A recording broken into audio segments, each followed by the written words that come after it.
Welcome. The National Examination Council in South Sudan has cancelled the examination result of 87 students from Numile Model Secondary School in Eastern Equatoria State. The decision was announced after the Minister of General Education released the 2025 secondary school examination result in Juba. According to official investigation, found that serious examination cheating took place during the exam. Because of this, the council decided to cancel the result of all students involved. In addition, to the 87 students, another 23 candidates from different schools received 0 mark after being linked to the same malpractice case. Education authority said the action was necessary to protect the fairness and credibility of the national examination system. They believe a student who followed the rule should not be disadvantaged by those who violated examination regulations. More than 45,000 students sat for the national examination last year. Among them were over 26,000 boys and more than 19,000 girls. The Ministry of General Education reported that the overall pass rate was 80.7%. Male students achieved a pass rate of 81%, while female students recorded 79.2%.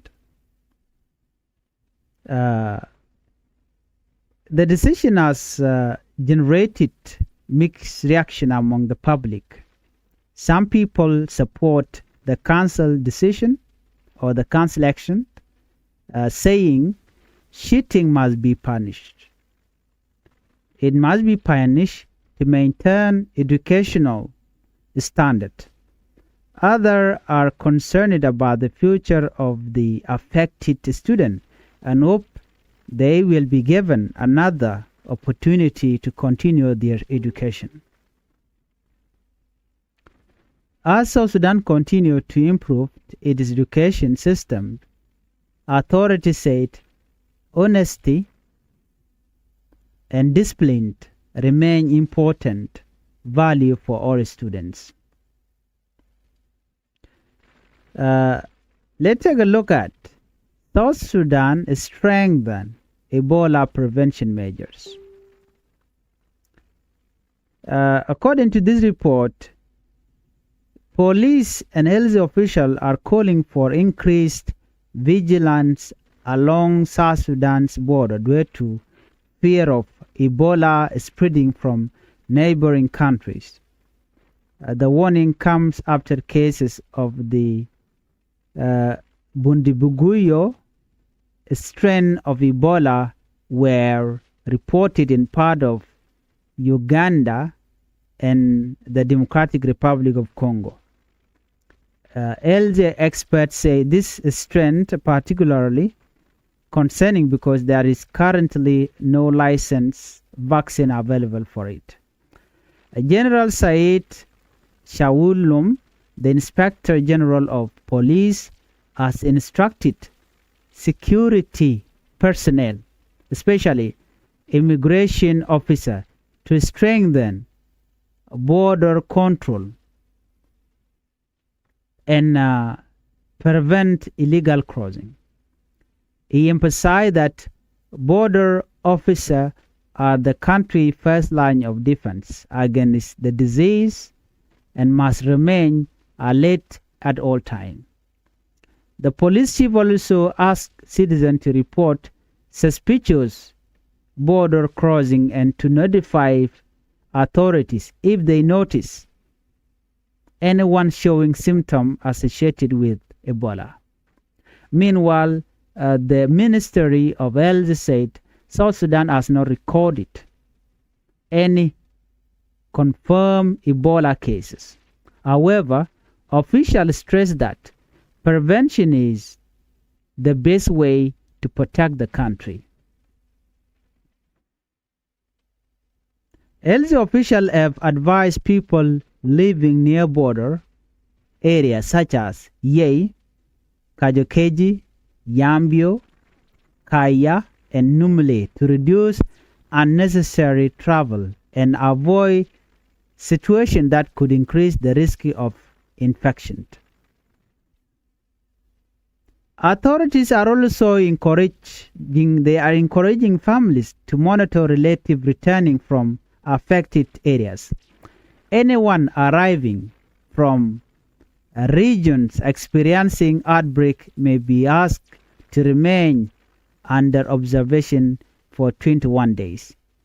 The Ministry of Health has proposed an emergency response plan worth more than $7 million. The plan includes strengthening the disease surveillance, establishing isolation facility, improving laboratory testing, and training rapid response team. Public awareness campaigns are already taking place in several border communities. Officials continue to urge citizens not to spread rumors and to rely only on information from health authorities. Let's take a look at Puot Kang speak in a special court proceeding on Monday. Suspended Petroleum Minister Puot Kang should appear before a special court in Juba and spoke about the circumstances surrounding his case.